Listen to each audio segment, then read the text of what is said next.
Washington bars U.S. investment in dozens of Chinese companies. Beijing says it opposes the U.S. politicizing economic and trade issues. We'll discuss what this means for China-U.S. relations.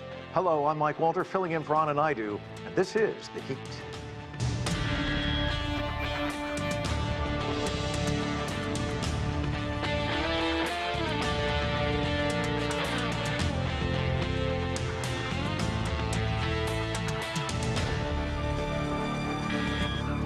The United States carried out an executive order on Monday banning U.S. investments in 59 Chinese companies with alleged ties to China's military and surveillance industry. The list includes Huawei Technologies and China's three biggest telecommunications companies.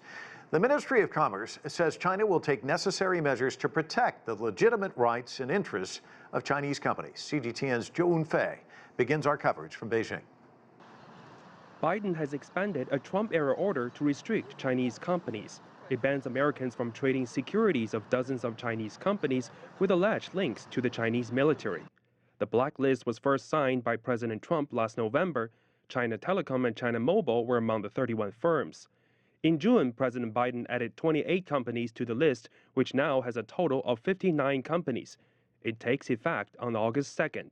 Biden's executive order cites security concerns, while Beijing calls it an abuse of the concept of national security. China urges the United States to respect market laws and principles, cancel these so-called lists that suppress Chinese companies, and provide Chinese companies with a fair, just, and non-discriminatory business and investment environment. China will take necessary measures to resolutely safeguard the legitimate rights and interests of Chinese enterprises. An expert says the move is an attempt by the U.S. to decouple from China. This is actually a political situation in that country, and they would like to find some enemy or adversary for their own sake, for some specific groups of interests to take China as the threat. It's not good for the relationship between the two countries, and of course it's not good for the public in the two countries. Professor Tang says high-tech companies in both countries will be affected, but the U.S. cannot restrict China's progress in technological innovation. The development of high-tech and science is a natural development for any country, for any individual. At this moment, the United States can not stop it, stop the cooperation, stop the development. Professor Tang says while the Biden administration has continued his predecessor's aggressive approach against China, it is unlikely China will make any compromises in the area of technology. He says the two sides should seek a new model for future cooperation. Zhao Yunfei, CGTN, Beijing. For more on the U.S. policy and China-U.S. relations, let's bring in our panel. Joining us from Portland, Oregon is Yan Liang. She's a professor of economics at Willamette University here in Washington, D.C. And Ashton is the vice president of government affairs at the U.S. China Business Council. William Li is chief economist at the Milken Institute in Washington, D.C. And Einar Tangen is joining us. He's a political and economics commentator. He's in Beijing with us. Einar, just give us a thumbnail sketch. What does this mean? It's 59 Chinese companies with alleged ties to the military and surveillance efforts. What's the impact of this decision? What's the view there in Beijing? Well, this is more about politics than economics. These are not companies that trade heavily in the United States, but they are, in case of Huawei, they are companies that were, in fact, trying to do business. So this is this kind of further decoupling. This is a continuation of the Trump-era policies, but with Biden, it's just not clear. With Trump, it was transactional. He wanted something, he tried to use pressure.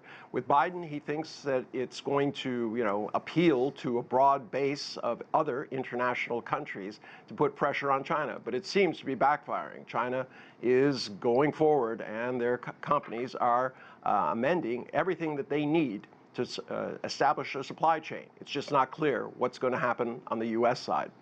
It's really interesting, Anna. I picked one of the companies to kind of talk about, as we said, there's 59 of them. That's Hangzhou's Hikvision. It's the world's largest manufacturer of video surveillance products. Also says on its website it's a leading provider of AI, machine learning, robotics, It's sort of a Wall Street darling. According to SEC filings, BlackRock Investment had about $15 million invested. Some of the biggest public pension funds also here in the U.S. investing in Hikvision. It's interesting to me because, and correct me if I'm wrong, but it doesn't seem like Beijing is banning its citizens from investing in Lockheed Martin or Halliburton. So talk to us about, trying to ban these organizations for geopolitical strategy. Well, it's interesting, Mike. I think that... Anna? Can you hear me? Yes, go ahead. Okay.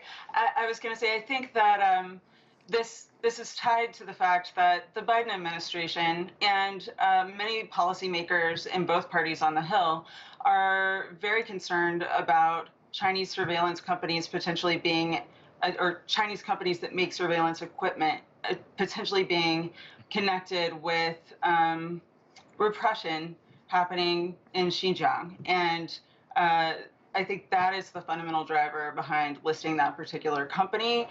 Whether or not it's actually connected, I couldn't say, but I think that there is a very conservative approach being adopted by both parties when it comes to that.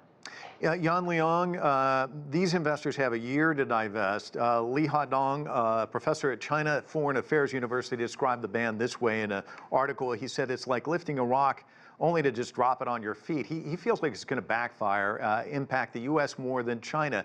I want to get your thoughts on that. Yeah, thank you for having me, Mike. So I think to some extent this is going to be a lose-lose situation because it is true the ban will block these companies from getting access to the U.S. capital, and we all know that there are about 248 companies that are listed in the United States, and just this year so far they have raised about $13 billion of capital from the United States. So it is true that the Chinese companies will in some ways damaged by this ban. That said, I think there are two issues. One is and Tangen talked about, some of these firms, they're not publicly listed, and they're also capital rich. And so it's not likely that this ban is going to hurt them a whole lot. Not to mention, after a series of sanctions from, export ban to delisting to now these investment ban, I think the marginal returns from the United States point of view is diminishing when it comes to, how these companies are able to weather through this. And second, I think that's also true that there are other options for these companies to get access to capital. And for the United States, yes, it's going to damaging because a lot of the U.S. investors are going to losing out these investment and diversification opportunities. And it also casts a doubt that how much the U.S. capital market is really liberal and market driven.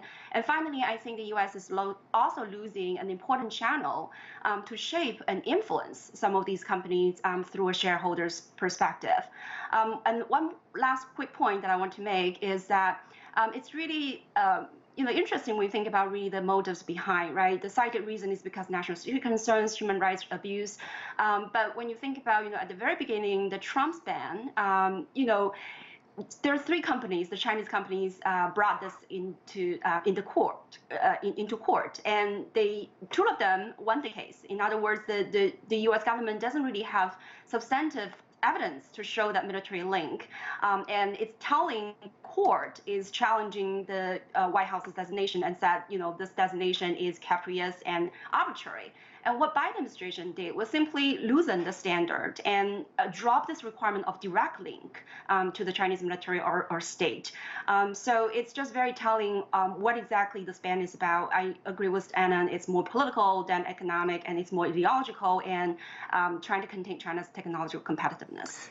Bill, let me bring you into the discussion. Recently, I interviewed Winston Ma in New York City. He's the author of The Digital War, and he was in a recent discussion with Steve Orlins, and of course knows him well. And they talked about the punishment. They feel like the punishment is directed here, that it's going to hurt the Wall Street, it's going to hurt lawyers and accountants who could work for these companies and make some money, bring it into their firms. It's going to hurt U.S. investors who can't invest because they can certainly take their product and now it can be listed in Singapore or Tokyo or Hong Kong, so others can invest in it. And getting back to Hikvision, I was just looking at their numbers. Sales surged 40% in the first half of this year. So talk to me about this. Is this just something on paper to show a certain toughness from Washington, D.C.? And do you agree with them that it's more aimed at Americans? Well, Mike, there's no doubt about it that China offers a tremendous amount of investment opportunities for global investors generally and American investors in particular. But I think what we have to keep in mind is that President Biden is following a long tradition of using economic incentives to induce and incentivize social change. And this goes back as part of U.S. foreign policy for decades and decades, all the way back to the 1800s. What we have to keep in mind is that the objective here is not to maximize return for U.S. investors, but to incentivize social and political change in China. We did this with South Africa. We did this with countries where we felt the human rights and other motives had to be considered beyond economic profit. And I think that's what President Biden is continuing. And it's also no surprise that President Biden is even stronger than President Trump on using such incentives, because the Democrats have always been concerned about human rights, and Democrats have always been concerned about labor market standards. And trying to incentivize change in another country, one of the tools that we have in foreign policy is to direct investment dollars. So it's not so much hurting U.S. investors, but really is to help in the minds of the foreign policymakers in the United States, help the people in China to be able to shift their social and economic policies in a way that maximizes the welfare of the people in China as well as the people in the rest of the world. Einar, I want to get your response to what Bill just said, because you know, a lot of times when I talk to people in China, they tend to see this as bullying, just trying to push China around. Oh, absolutely. I mean, I wish Bill was here in China talking to people on the street and how they feel about the government. And if he's not convinced by that, he can look at the Harvard report that was taken over the last 13 years. The Chinese people respect their government, especially right now in terms of the handling of COVID-19. This kind of trying to say this is somehow like South Africa, I think it's disingenuous. I mean, China's achievements and accomplishments go far beyond any kind of parallel to that. And I think that's really the problem that Bill and many others have with China, is not you know, what they perceive as success, but it's, I mean, at failures, but China's success with a different system. You know, you look at what's happened to extreme poverty in China, and then you look at what's happening today, you know, with 15 million people behind on the rent, some large percentage of them facing eviction, and no action is being taken. So you tell me where the human rights abuses are when you start mentioning Afghanistan, other places, civilians being killed by U.S. bombs. I mean, this is kind of a difficult to swallow for a lot of people in China, that they are somehow the bad guys here when they have produced 40 years of continuous success, and the U.S. has been sliding sideways. Anna, let me ask you about the Biden administration, because it's holding the line on the Trump tariffs. There are $360 billion on Chinese imports. Earlier this year, your organization came out with a report. I was looking at it earlier. The trade wars cost about 245,000 U.S. jobs. The Federal Reserve Bank of New York is saying that U.S. companies lost at least $1.7 trillion in the price of their stocks as a result of the trade war. And the American Farm Bureau estimates farmers lost the vast majority of their once lucrative $24 billion market in China. The IMF is advising Biden administration to kind of back off for the global economy. Give me your sense. Do you think the Biden administration, if there are any kind of internal discussions about this? So we're just really not hearing from the Biden administration exactly what the path forward is going to be. They've been saying since the beginning of the year that they are reviewing their China policy, they're reviewing the Trump administration's China policy as well as trade policy, and that they will be announcing their plans for moving forward with their China strategy after they're finished with that review. We're still waiting for various members of the Biden administration to be confirmed, so there's a little bit of that in play here, but the long and short of it is that certainly the business community writ large is quite frustrated that there hasn't been any movement on the tariffs or any indication of what's going to happen with the tariffs, and that there's no clear deadline for when there will be information. In particular, they're frustrated that there's not an exclusion process in place right now that allows companies to explain why they shouldn't be subject to the tariffs. And I just wanted to go back to this idea of incentivizing change with the decision to restrict U.S. investment in these companies, as well as many other policies that are being considered that would restrict U.S. investment or restrict Chinese companies from being listed on U.S. exchanges. I think it's interesting because there is an element of wanting to incentivize social and political change in China. I think that's true. But while it may be the principled stand for people to take, it may end up being a Pyrrhic victory economically too, because the reality is that the United States may not have the sway unilaterally to incentivize that kind of change.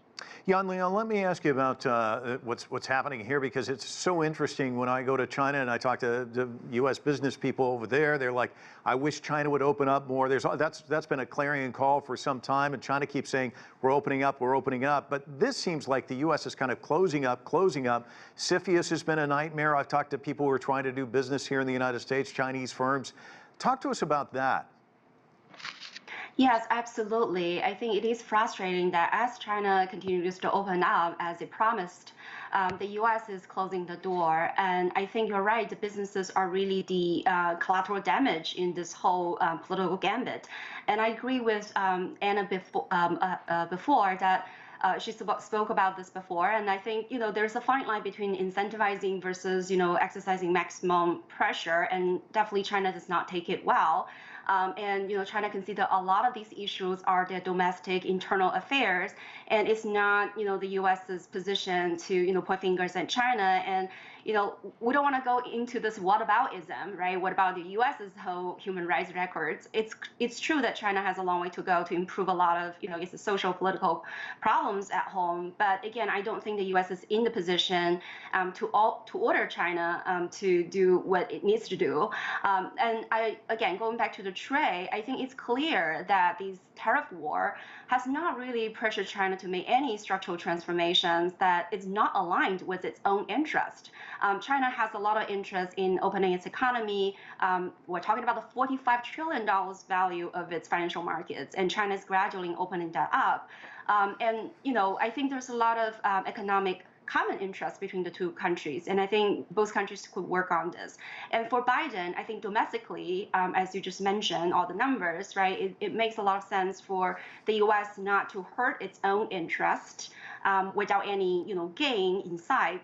And I think internationally is also very important, as the United States promised to rebuild the multilateral system. And I think it remains to be seen what kind of economic system Biden is going to rebuild.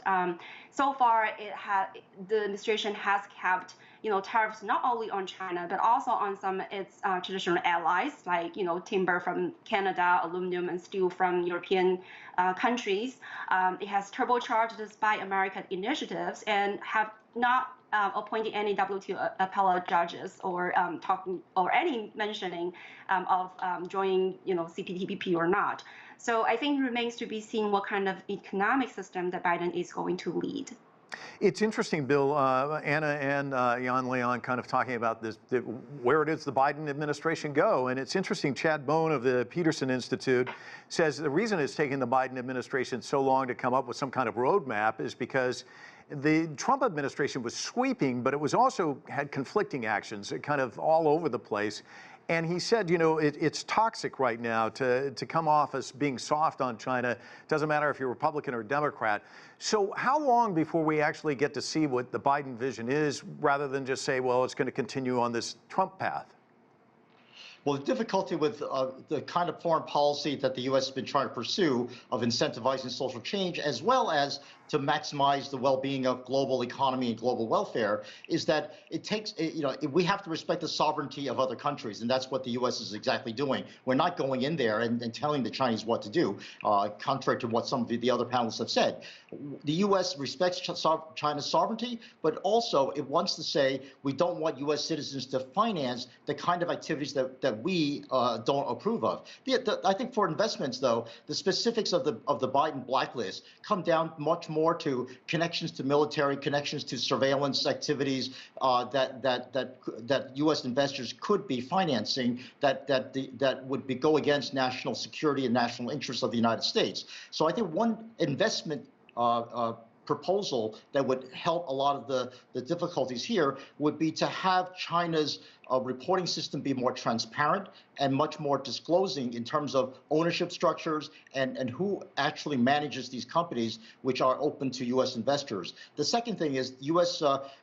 Accounting standards have to be used globally because that's the standard that all investors are used to. And China's investments opportunities are not as transparent as we've seen from various failures of Chinese companies in the United States because of accounting fraud and other issues of lack of transparency. So I think the immediate problem can be addressed much more directly by improving the transparency of China's reporting system and also to open up China for more partnerships whereby U.S. and China investors can cooperate together in a way that allows people to understand and see what it is that each party wants from the other. So I think as much as we respect China's sovereignty, China also respects ours, but the key to investment is to have transparency and disclosure at the financial level and at the corporate ownerships level so that it's clear who is managing the companies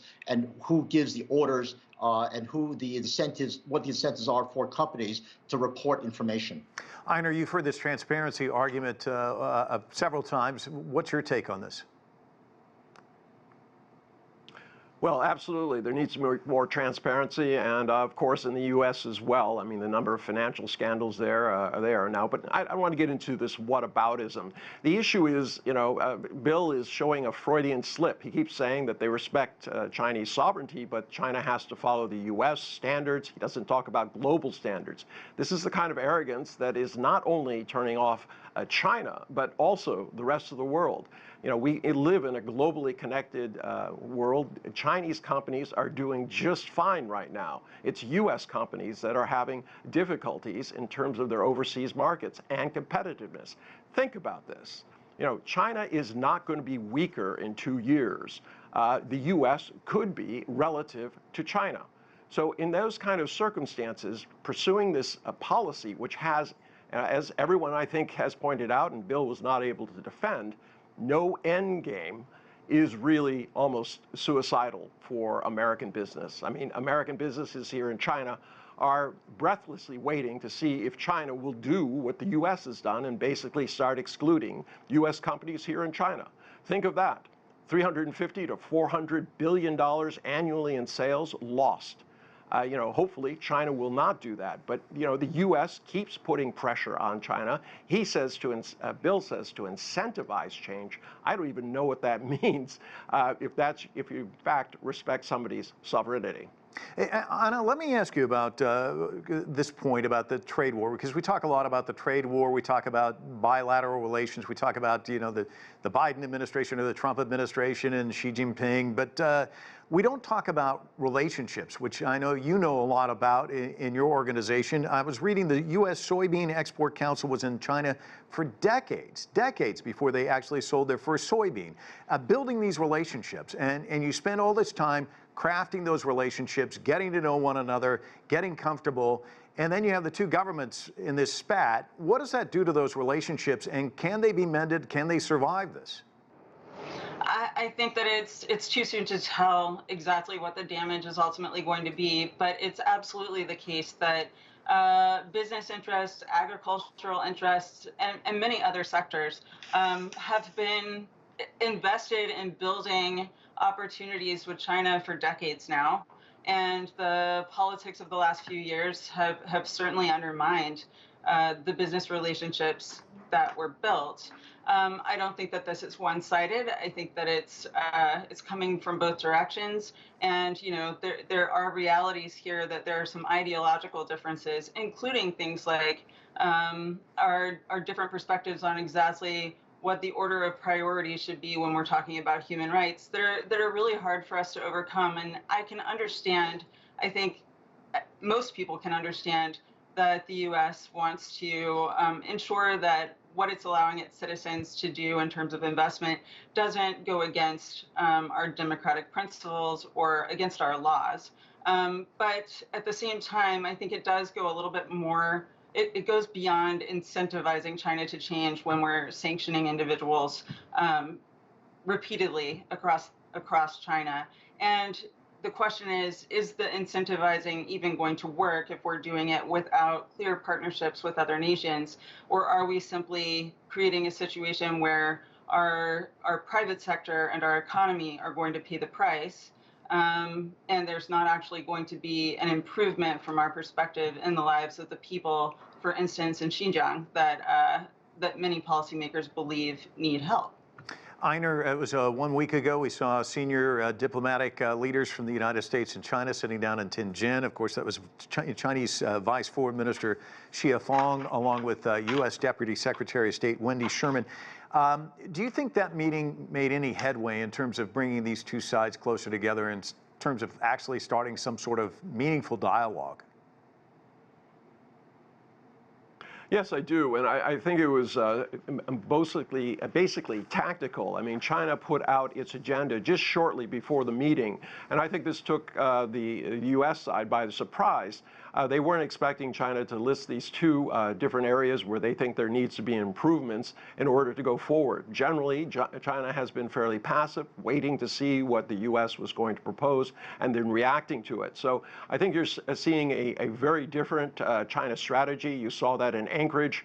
I don't think that it should be this kind of wolf warrior diplomacy tact, but I think China has to be very firm about where it's going. I mean, China, as is said, in the near future is not going to be weaker. It's growing stronger as we speak. The question is, how does the U.S. deal with this?